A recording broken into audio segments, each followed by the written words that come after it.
The most beautiful store you've ever seen. Can we give it up for Guest Philippines for inviting us all here together? I'm Janina Chan and so excited to be your host for today. We have the relaunch of their newest, hottest store. And by the way, this is the first of its kind all over the world. Nauna pa tayo. Yes, Philippines first. And as you can see, everything is refreshed, ultra modern, very luxe, making our shopping experience even more amazing here in the Philippines. And again, this is a first worldwide, okay? So that is something to be proud of. And yes, today we are also launching the very first Philippine brand ambassador for this iconic brand. I think you already know who she is. Who are we here for? I love it, guys. I love it. Ang ating mga fans na kaabang na. Can we give it up for our wonderful Philippine brand ambassador? Okay, so in just a bit, she is gonna make her way here. We are going to talk to her and ask her about her experience. But before that, we'd like to acknowledge, of course, our key execs from our executives, Ferris and Maureen over here. Maureen's Nabadi and Ferris, our OG guest girl here in the Philippines. Hi, Maureen. Congratulations. You look amazing. Right, because that is the iconic guest girl look.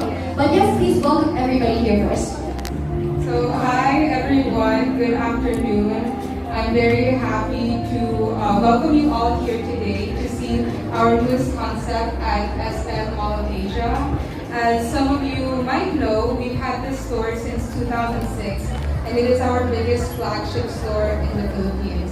So it has been such an exciting and big project for us to renovate that store and bring it back to life for you guys. So seeing the vision come to life and being able to share it with all of you has been truly a special moment for us. One thing that we are also proud to share that Janina did mention is this is the first concept of its kind for guests worldwide, and we hope you share that excitement with us as you go around and experience the store for yourselves. So with that, I would like to thank everyone who has been able to bring this vision to life, from the guest team, from the head office, to the stores, to all the people who continue to support the brand. Thank you so much. Thank you so much, Maureen. Maureen, you're now teleporting. Okay, thank you and congratulations once again. Okay, so are we ready to meet our iconic guest girl? Yes, we are. Okay, the silence speaks for itself because we're just so excited. Okay, so ladies and gentlemen, for 30 years, Guest Philippines has been here, and this is the very first time we're having a Philippine face for the brand. So this is a huge deal, and we found the perfect face and body for it. Ladies and gentlemen, let's all welcome Miss Andrea Brillantes.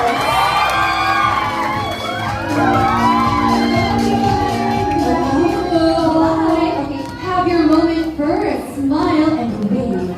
Come on, give us some guest girl poses. Yes. Ooh. Yes. What does it mean for you to be a guest girl? And what was your first reaction when you found out that they were offering this to you? Well, definitely I'm really honored because I grew up seeing Guess as like this iconic global brand. And to be the first local ambassador, it means a lot to me. I'm really excited as well. So yeah, I'm just really happy to be here. Thank you so much. I'm really grateful. Oh, I love that. Okay, guys, can we cheer for her once again? Yeah, perfect. Perfect. It's really me. Super Latina. Yes, actually. And for you, what is the most iconic thing about Guess? For me, pinaka-iconic talaga yung logo. I mean, ito talaga. Yung mga jeans nila, tapos yung mga crop top nila, yung mga fitted white tees nila with this logo. Yun yung pinaka-iconic guest look for me. Oh, I love that. Okay, so we actually invited our friends from the media here today too. So if you have any questions for Andrea, go ahead, ask away. Recitation starts now. Okay, questions from the floor? Okay, while they're thinking of their questions, you guys can just raise your hands, okay? And then we'll give them back to you. Any question at all, go ahead. But ako muna si, habang nag-iisip si na, di ba? You mentioned you grew up with a brand. Ano yung mga core memories mo with it before pa, nung hindi ka pa brand ambassador officially? Was it like shopping Lagi at ako your kasi lagi ako nagpapatingin. Lagi talaga, kasi hindi ko in-expect na yun.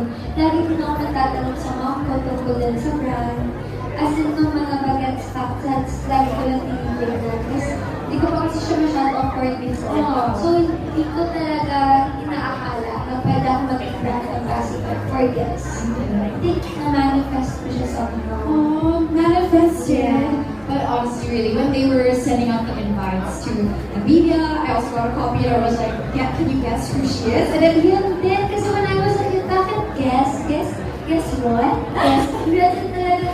Tapos sabi ng mom ko, it's a brand. Oh, I love it. So nice naman. yeah, when I saw that photo shoot, and then it's like the body Ay, and ganda the ng mga pictures lagi ng guests. Lagi, fierce, lagi confident, lagi bold. Yes. I love it so much. very Andrea Brianes na, very light, very you. Kaya when they were like, guess, can you guess? I said, wala ko talaga. I was like, I think it's Andrea Brianes. Kinibento ko sa postcard ko. Nung nagkaroon kami sa Thailand. Tapos sabi niya, ano gagawin mo pag ulit? Sabi ko, may shoot lang ako. For what? For guest. Sabi niya, oh my gosh, bagay na bagay ko sa brand. Diba? Sobrang bagay talaga. I think that deserves a big warm round of applause. Well deserved. It is a match. And again, akalain mo, like 30 years na ang guest dito sa Philippines at ikaw pala ang very first miss. So kilig. Diba? Super kilig. Yes. And I can see it. I can feel it. And sobrang bagay talaga. Okay. So, any questions now, guys? Ask away, okay? Just raise your hand. Okay, yes, go ahead. We have a mic here for you. My first graduation is such a busy one. Okay, so nakita ko dito na ano yung mga favorite pieces?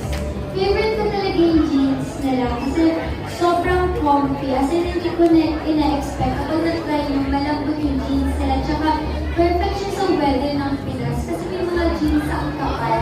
Mainit. Ito, manifest lang siya, pero good quality pa rin. Comfy and hindi siya ganun kainit. So, perfect siya yun. Kasi dito ba nakagas jeans ka, right? Sila. And mahilig ako gumalaw. I always run, I always walk. It's perfect siya. Favorite ko talaga yung jeans. And apart from jeans, kung may pagbibigyan ka ng gift this holiday season, ano pieces dito sa guest collection mo ibibigay? Yung jeans, lahat ng denim sila. As in yung talaga ibibigay ko, ibang regalo ko.